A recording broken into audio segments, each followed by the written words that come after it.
ఇప్పుడే country delight యాప్ని download చేసుకోండి. Download the country delight app now. నమస్తే రమగారు. నమస్తే జయ. రమగారు, మనం నవరాత్రుల సందర్భంగా అమ్మవారి కథలు చెప్పుకుంటున్నాం. అందులో దేవి భాగవతం నుంచి తీసుకొని చెప్పుకుంటున్నాం కదా. ఇంకొక కథ చెప్తారండి? షష్ఠీదేవి కథ చెప్తాం. షష్ఠి, షష్ఠి అనకూడదు, షష్ఠి, రెండు షాలే. Okay okay. ఈ షష్ఠీదేవి కథ చాలా విచిత్రంగా ఉంటుంది జయ.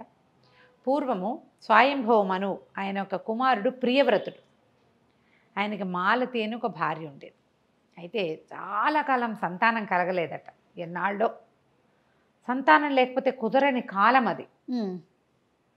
ప్రత్యేకంగా పురుష సంతానం కావాలి. చాలామంది దానికోసం ప్రయత్నం చేసినట్టు కనపడతారు. 3-4 వివాహాలు చేసుకుని ఏదో రకంగా ప్రయత్నం చేసేవాళ్ళు. అయితే అప్పుడు ఏంటంటే దేవతల్ని ప్రసన్నలు చేసుకోవడానికి ఒక అవకాశం లభించేది. పుత్రకామేష్టి యాగం చేయమని కశ్యప ప్రజాపతి సలహా చెప్పాడట.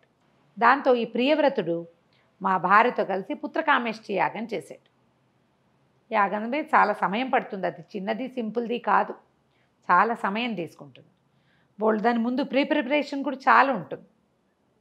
ఒక యజ్ఞానికి ఒక స్థలానికి ఇది చేయటము, స్థలం దున్నటము, పంట పండటము, ఆ ధాన్యంతో చెయ్యాలి.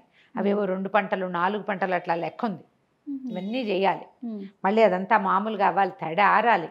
అది అట్లా ఏంటంటే పక్వమైన భూమి, బాగా ధాన్యాన్ని ఇవ్వగలిగే భూమిలో కావాలన్నమాట. అట్లా చేయాలి, అక్కడ యజ్ఞం చేయాలి. మళ్ళీ రాజు ఊరు ప్రవేశం చేయకూడదు, నగర ప్రవేశం చేయకూడదు, నగరంలో చేయకూడదు, బయట. చాలా ఉన్నాయి నియమాలు. పుత్రకామేష్టి అంటే ఎవడో పేరు అనుకుంటా కాదు, ఎన్ని నియమాలు ఉన్నాయో. నగరం బయట ఉండిపోవాలి. అలా చేయబట్టే ఫలిస్తాయేమో. ఫలిస్తాయి అలాగే. మొత్తం భార్యలతో సహా ఇక్కడికి వచ్చేస్తే మళ్ళీ అంతఃపుర ప్రవేశం ఇదంతా పూర్తయ్యి అవబృధ స్నానాలు అవన్నీ అయ్యాకే. అప్పటిదాకా రాజ్యం లేదు. రాజ్యం మంత్రులు చూసుకోవాల్సిందే. వాళ్ళే ఇక్కడికి వచ్చి మాట్లాడతారు, ఈయన వెళ్ళకూడదు, దీక్షావస్త్రాలతో ఉండాలి. చాలా నియమాలు ఉంటాయి. కష్టపడి పుత్రకామేష్టి చేస్తే ఆవిడ కొంతకాలానికి మాలతీదేవి గర్భవతి అయింది. ఎంత కాలానికి గర్భం ఫలించాల, నొప్పులు రాలే ఆవిడికి. మామూలుగా ఏదో 12 నెలలు అలా ఉండేవి. ఆ కాలంలో 14 నెలలు ఉండేవి. కృతయుగంలో త్రేతాయుగంలో కూడా 12 నెలల గర్భం మాట వింటాం, కొన్ని చోట్ల కనపడుతుంది కథల్లో. అయితే ఇక చాలా కాలం అయిన తర్వాత ఎప్పటికో పురుడొచ్చింది ఆవిడికి. వస్తుంది అనుకున్నప్పుడు రాలా, ఇంకా రావట్లేదని ఎంతకాలమో ఆ గర్భాన్ని మోసాక ఆమెకి పురుడొచ్చింది. చక్కటి సర్వలక్షణ సముపేతంగా ఉన్నటువంటి పిల్లవాడు పుట్టాడు. ఎంత బాగున్నాడో, కానీ స్టిల్ బర్త్, మృత శిశువు జన్మించాడు. చాలా దుఃఖపడ్డారు. ప్రజలంతా దుఃఖంలో మునిగిపోయారు. రాణిగారు స్పృహ కోల్పోయింది. రాజుగారు అపారమైన దుఃఖం. ఇంత వ్రతం చేసి ఇంత పుత్రకామేష్టి సంవత్సరాలు గడిపి ఈ గర్భాల సత్వం ఇంత బాధపడి ఆవిడ పాపం మృత శిశువుని చూసేసరికి చాలా దుఃఖంతో మునిగిపోయారు. సరే, దుఃఖంతో మునిగినా ఈ బిడ్డని ఉంచుకుని ఏం చేయలేరు. ఎవరైనా వచ్చినా ఇంకోసారి సంతానం కలగడానికి ఇంకో యజ్ఞం చెప్తారు, కానీ చనిపుట్టిపోయి పుట్టిన శిశువుని పిల్లవాడిని ఏమీ చేయలేరు కదా. సరే, ఈయన శిశువుని భూస్థాపితం చేయటానికి మరి అలాగే కదా చేస్తారు, ఖననం చేయటానికి బయలుదేరాడు. ఆ వెళ్ళేసరికల్లా ఆ దారిలో ఒక పెద్ద దివ్య విమానం దిగిందట. ఆ విమానంలోంచి మహాద్భుత సౌందర్య రాశి, ఎన్నో ఆభరణాలు ధరించి ఉన్నటువంటి ఒక దేవతామూర్తి దిగింది. పిచ్చి దుఃఖంలో ఉన్నాడు రాజు. వెక్కిళ్ళు పడుతున్నాడు పిల్లవాడిని ఎత్తుకుని. ఏమిటో దుఃఖం తీరిపోయినట్టు, ప్రశాంతంగా ఉన్నట్టు, ఏడుపు ఆగిపోయి ఒక లేని జవసత్వాలు ఏవో వచ్చేసినట్టు అలా అయిపోయిందట ఆమె దిగేసరికి. అమ్మా, ఎవరు నువ్వని ప్రశ్నించాడు. ఆవిడ, నేను పరదేవత యొక్క షష్టాంశ నుంచి జన్మించాను. ఆమె యొక్క 6వ అంశ, అమ్మవారి తాలూకు 6వ అంశ నుంచి జన్మించాను. షష్ఠీదేవి అంటారు నన్ను.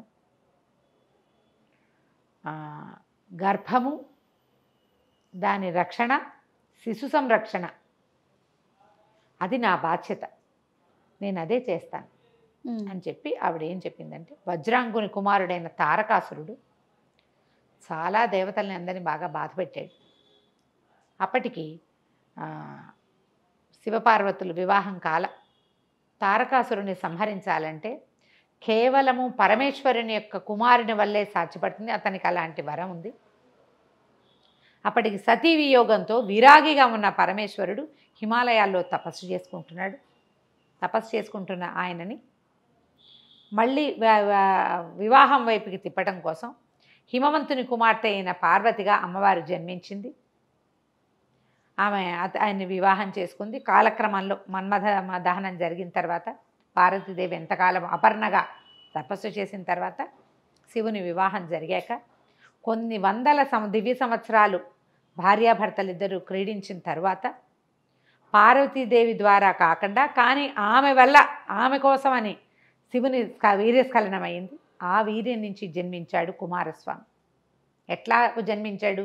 మొదట భూమి మీద పడి తర్వాత అగ్నిదేవుడు దాన్ని సంరక్షించి ఆ అగ్నిదేవుడు తనలో ఉన్నటువంటి శివతేజాన్ని గంగలో విడిచి గంగ ముయ్యలేక శరవణంలో దాన్ని వదిలిపెట్టేస్తే అక్కడ కుమారుడిగా జన్మించాడు. ఇన్ని చోట్ల నుంచి మారి మహాద్భుతమైనటువంటి శక్తియుక్తులతోటి శివతేజము పార్వతి వల్ల జన్మించిన వాడు. పార్వతికి జన్మించల, పార్వతి వల్ల వాళ్ళిద్దరూ క్రీడిస్తే స్ఖలనమైన తేజస్సు నుంచి కదా జన్మించినవాడు. పార్వతీ తనయుడిగా ఉద్భవించి ఈ రెల్లు పొదలో శరవణంలో జన్మించినటువంటి కుమారస్వామి తారకాసురుణ్ణి సంహరించాడు. నన్ను దేవసేనగా ఒక చోట పుట్టించారు. ఈ షష్ఠీదేవి షష్ఠ్యాంశని అరిష్టనేమి అనే ఒక మహారాజు అమ్మవారి కోసం తపస్సు చేసి ఆమెను సంతానంగా కోరుకుంటే ఆమె యొక్క షష్ఠాంశ వల్ల నేను అతనికి జన్మించాను. దేవసేన నా పేరు, కానీ షష్ఠీదేవి అంటారు. అయితే నన్ను ఒక రాక్షసుడు కాలనేమి అనే రాక్షసుడు ఎత్తుకుపోతుంటే ఇంద్రుడు సంరక్షించాడు. నన్ను దేవసేనగా ఇంద్రుడి దగ్గర పెరిగాను. నాకు వివాహం చేయాలనుకున్నప్పుడు నన్ను ఒక మహావీరుడికి ఇవ్వమని చెప్పాడు బ్రహ్మదేవుడు. ఆ మహావీరుడు ఎవరు? తారకాసుర సంహారం చేసినటువంటి కుమారస్వామి. ఆయనతోటి నాకు వివాహం చేశారు. నా పేరు షష్ఠి, దేవసేన స్వరూపంలో ఉంటాను నేను. ఈ దేవసేన స్వరూపం ఎవరి దగ్గర ఉంటుంది? కుమారస్వామి పక్కన ఉంటుంది, ఆయనకి భార్యగా. అయితే కుమారస్వామి బ్రహ్మచారిగా చెప్తారు. ఇది ఒక అమ్మవారి యొక్క షష్ఠ్యాంశే ఈయనతోటి ఉంటుందన్నమాట. అందుకని సుబ్రహ్మణ్య షష్ఠి చేస్తారు. ఓకే, సంతానం కోసం. అవునండి. ఈ షష్ఠీదేవి నేను సంతానాన్ని రక్షించే బాధ్యత నాది. అందుకని ఈ పిల్లవాడు మరణించాడని అతను దుఃఖపడుతున్న ప్రియవ్రతుడిని ఆ పిల్లాడిని తన చేతిలో తీసుకుని పిల్లాడిని బతికించిందట ఆమె. షష్ఠి బతికించి ఆయన చేతిలో పెట్టింది.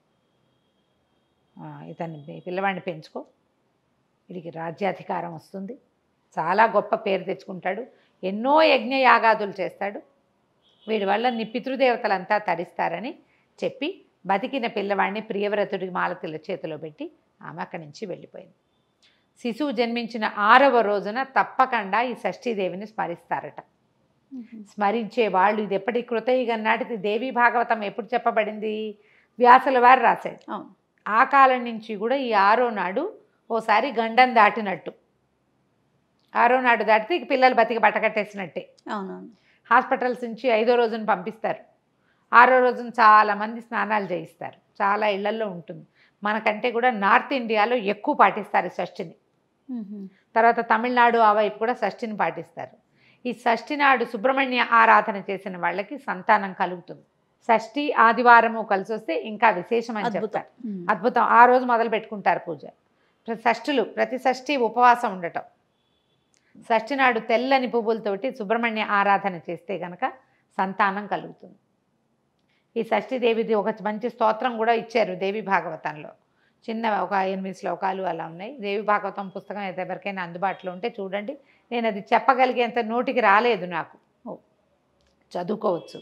ఈమెను తలుచుకుని ఈ కథను తలుచుకున్నా సరే, మనం కుమార జననం కథని, కుమార సంభవాన్ని తలుచుకున్నా కూడా సంతానం కలుగుతుంది.